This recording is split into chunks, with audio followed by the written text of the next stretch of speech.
اعوذ باللہ من الشیطان الرجیم بسم اللہ الرحمن الرحیم۔ میں پناہ مانگتا ہوں اللہ تعالیٰ کی شیطان مردود سے۔ اللہ تعالیٰ کے نام سے شروع جو بڑا مہربان اور نہایت رحم کرنے والا ہے۔ اللہم صلی علی سیدنا و مولانا محمد و عطرتہ بعدد کل معلوم لک۔ تمام دوستوں کو السلام علیکم ورحمۃ اللہ وبرکاتہ۔ آج کے سبق میں ہم سورۃ الفاتحہ کی آیت نمبر 4 سے لے کے 6 تک پڑھیں گے، اس کا ترجمہ اور تفسیر۔ ایاک نعبد و ایاک نستعین، ہم تجھی کو پوجیں اور تجھی سے مدد چاہیں۔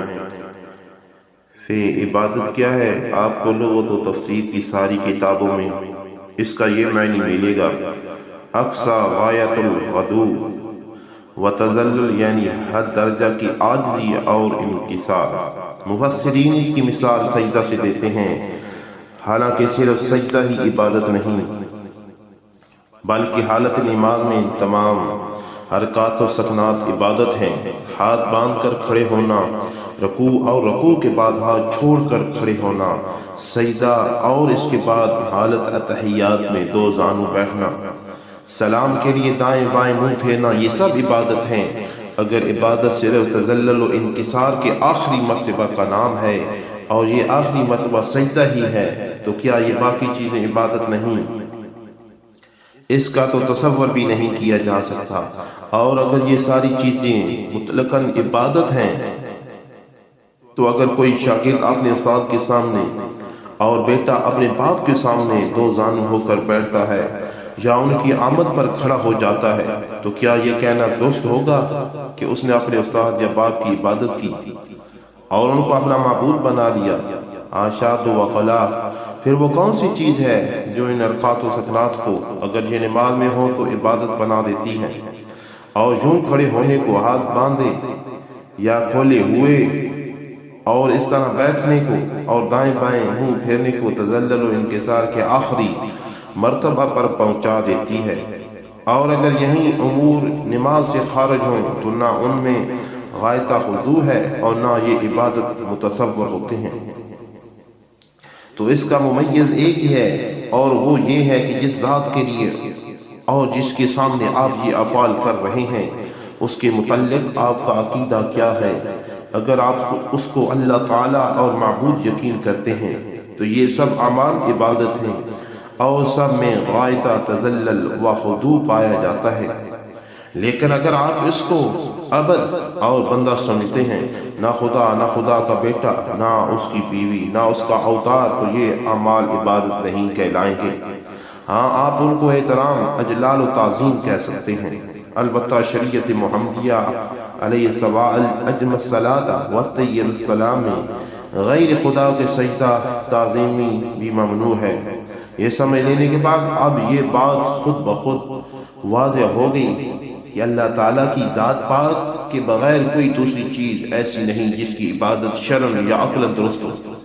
سب سے بالا تر اور قوی تر وہ، سب کا خالق اور سب کو اپنی ترتیب سے مرتبہ کمال تک پہنچانے والا، وہ لطف و کرم پیام برسانے والا، وہ بندہ 1000 خطائیں کرے، لاکھوں جرم کرے، اپنی رحمت سے معاف فرمانے والا، وہ قیامت کے دن ہر نیک و بد کی قسمت کا فیصلہ فرمانے والا۔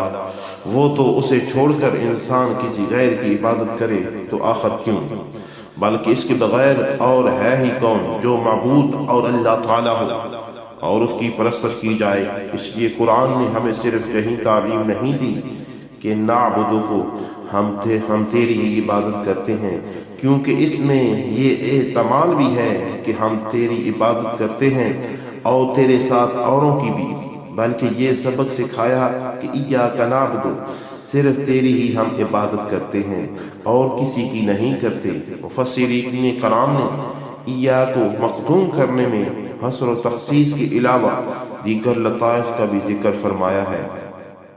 فرماتے ہیں یہاں 3 چیزیں ہیں، عابد، عبادت اور معبود۔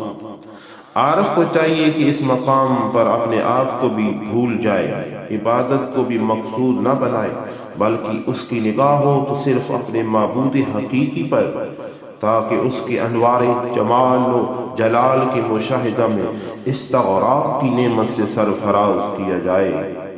اس لیے فرمایا ایاک نعبد، عابد واحد ہے لیکن صیغہ جمع کا استعمال کر رہا ہے۔ اس میں نکتہ یہ ہے کہ اپنی ناقص عبادت کو مقربین بارگاہ سمدیت کی اخلاص و نیاز میں ڈوبی ہوئی عبادت کے ساتھ پیش کرے، تاکہ ان کی برکت سے اس کی عبادت کو بھی شرف پذیرائی نصیب ہو۔ یعنی جیسے ہم عبادت صرف تیری ہی کرتے ہیں، اسی طرح مدد بھی تجھی سے طلب کرتے ہیں۔ تو ہی کارساز حقیقی ہے، تو ہی مالک حقیقی ہے۔ ہر کام میں، ہر حاجت میں تیرے سامنے ہی دست سوال دراز کرتے ہیں، لیکن اس کا یہ مطلب نہیں کہ اس عالم اسباب میں اسباب سے قطع نظر کر لی جائے۔ بیمار ہوئے تو علاج سے کنارہ کش، تلاش رزق کے وقت وسائل معاش سے دست بردار، حصول علم کے لیے صحبت استاد سے بیزار۔ اس طریقے کار سے اسلام اور توحید کو کوئی سروکار نہیں، کیونکہ وہ جو شافی رزاق اور حکیم ہے، اس نے ان نتائج کو ان اسباب سے وابستہ کر دیا ہے، اس نے ان اسباب میں تاثیر رکھی ہے۔ اب ان اسباب کی طرف رجوع استناد بالغیر نہیں ہوگی۔ اسی طرح ان جملہ اسباب میں سب سے قوی تر اور اثر آفرین سبب دعا ہے۔ حضور علیہ السلام نے فرمایا القضاء کہ دعا کو تقدیر کو بھی بدل دیتی ہے۔ حضور صلی اللہ علیہ وآلہ وسلم نے فرمایا القضاء کہ دعا تو تقدیر کو بھی بدل دیتی ہے، اور اس میں بھی کلام نہیں کہ محبوبان خدا کے ساتھ اللہ تعالیٰ کا وعدہ ہے کہ وہ ان کی عاجزانہ اور نیاز مندانہ التجاؤں کو ضرور شرف قبول بخشے گا۔ چنانچہ حدیث قدسی جسے امام بخاری رحمۃ اللہ علیہ اور دیگر محدثین نے روایت کیا ہے یہ مذکور ہے کہ اللہ تعالیٰ اپنے مقبول بندوں کے متعلق ارشاد فرماتا ہے لانا سألنی لا آتینا ولانا استاذنی لا ادینا۔ اگر میرا مقبول بندہ مجھ سے مانگے گا تو میں ضرور اس کا سوال پورا کروں گا، اور اگر وہ مجھ سے پناہ طلب کرے گا تو میں ضرور اسے پناہ دوں گا۔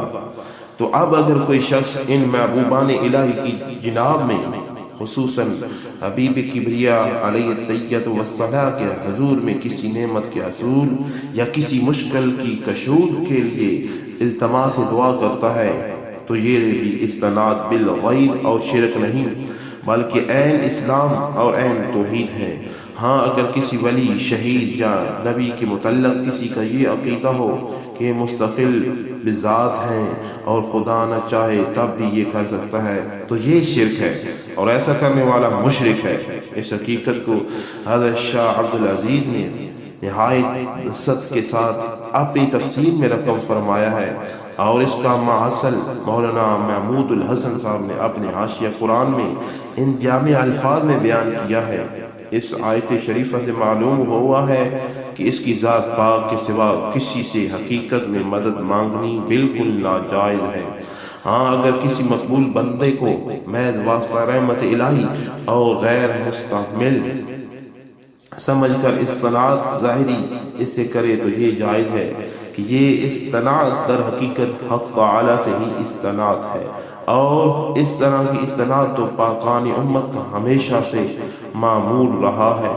حضرت شاہ ولی اللہ جناب رسالت معاب صلی اللہ علیہ وآلہ وسلم میں عرض کرتے ہیں وانت مجیدی من حجوما ملمت ازا انشبت فی القلب شر مخالب۔ بانی دار العلوم دیوبند عرض کرتے ہیں کہ مدد کر ہے کرم آمدی کہ تیرے سوا نہیں، قاسم بکس کا کوئی حامی کار۔ اہدنا الصراط المستقیم، ہم کو سیدھا راستہ چلا۔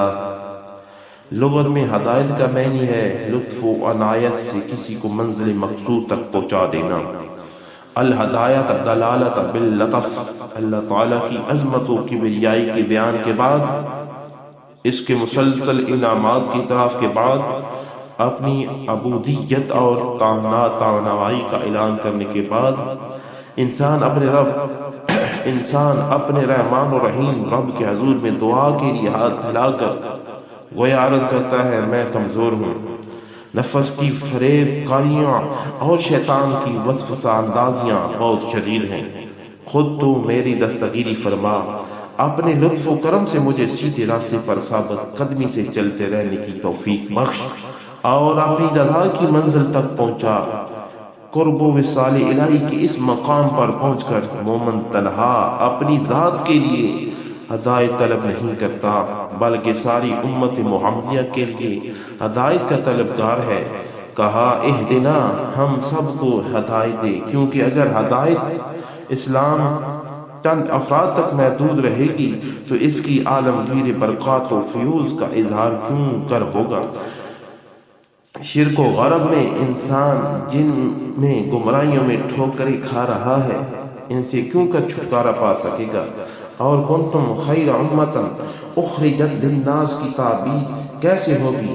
ہدایت کے بے شمار مدارج ہیں، ایک سے ایک بلند، ایک سے ایک اعلیٰ۔ مومن جب یہ دعا مانگتا ہے تو اس کا مقصد یہ ہوتا ہے کہ اسے اس کے موجودہ مقام قرب و ہدایت سے عرفہ اور اعلیٰ مقام پر فائز فرمایا جائے، یا شیطان کی وسوسہ اندازی اور نفس کی کمزوری کے باعث قدم کے پھسل جانے کا جو ہر نقطہ خطرہ ہے، اس سے اسے محفوظ رکھا جائے اور اسے اس راہ پر ثبات نصیب ہو، اور وہ دامن واپسی تک شیطان کے ہر دام فریب کو تار کرتا ہوا راہ ہدایت پر بڑھتا چلا جائے۔ وَهَذَا الدُّعَاءُ مَنَّ الْمُؤْمِنِينَ وَمَنَّ النَّبِيِّ صلی اللہ علیہ وسلم مَا نعم علی الہدیت التثبت، اور طلب مزید الہدایت فإن الأطاف والہدایت من اللہ تعالی لا تتناہی مظری صراط الذین انعمت علیہم، راستہ ان کا جن پر تو نے احسان کیا۔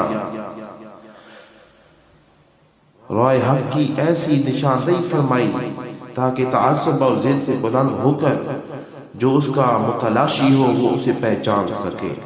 فرمایا جن لوگوں پر میں نے انعام و اکرام فرمایا، جس راستے پر وہ چل رہے ہیں وہی سیدھا راستہ ہے، اور ان لوگوں کے لیے متعلق بھی تصریح فرما دی من النبیین والصدیقین والشہداء والصالحین، کہ میرا انعام نبیوں، صدیقوں، شہیدوں اور نیک بندوں پر ہے۔ اب خود سوچ لو کہ کس راہ پر ان نفوس قدسیہ کے نقوش پا ہیں۔ حضرت صدیق و فاروق، عثمان و حیدر، صحابہ کرام، اہل بیت اعظام کس جماعت کے پیشوا ہیں، اور اولیاء کرام کا سلسلہ اس وقت سے لے کر آج تک کس جماعت سے ظاہر ہو رہا ہے؟ جمہور علماء کے نزدیک مغضوب سے مراد یہودی ہیں اور ضالین سے مراد عیسائی، اور ارشاد نبوی سے بھی اس کی تائید ہوتی ہے۔ مسئلہ جب انسان سورہ فاتحہ پڑھے تو سنت یہ ہے کہ آمین کہے، اس کا معنی ہے استجیب، یعنی آخر میں پھر التماس کرے کہ ہے مولا کریم جو دعا میں نے کی ہے اسے قبول فرما۔ غیر المغضوب علیہم ولا الضالین، نہ ان کا جن پر غضب ہوا اور نہ بہکے ہوئوں کا۔